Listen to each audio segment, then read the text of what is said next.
We're rolling this out. Announcing a new screening programme for lung cancer, the Prime Minister out in Nottingham today.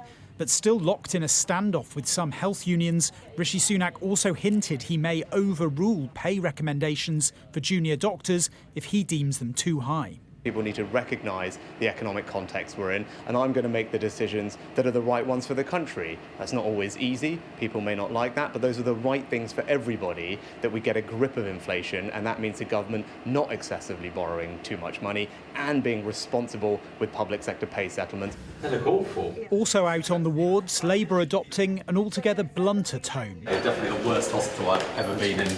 The Shadow Health Secretary attacking the government for a lack of investment, but less clear on the vexed issue of pay. I want to see the independent pay review body process back up and running with the full confidence of everyone involved. The real risk to the NHS now isn't just that staff walk out for another 5 days of strike action, but they walk out of the NHS altogether. From strikes and staffing to hospital spending, the NHS and the government are facing challenges in the short term and the long.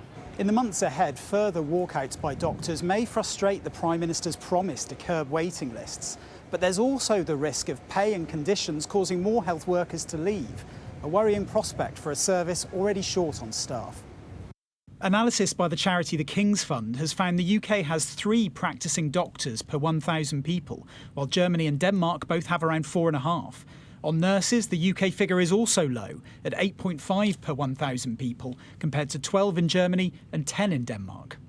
The report's author says this, alongside a lack of capital investment, means the UK is lagging behind on treatable health conditions. It's a combination of not enough funding and poor planning. The budget for the NHS has been increasing, but by nowhere near enough if you wanted this rapid growth of doctors and nurses. But the second thing is how we've organised workforce planning in this country simply hasn't been good enough. It was split along lots of different national bodies. No one was really accountable. Rishi Sunak will try to address this when he unveils a long-term workforce plan later this week. That won't help with many immediate NHS issues, though. Political problems focused onto a health service already under pressure. Rob Powell, Sky News in Westminster.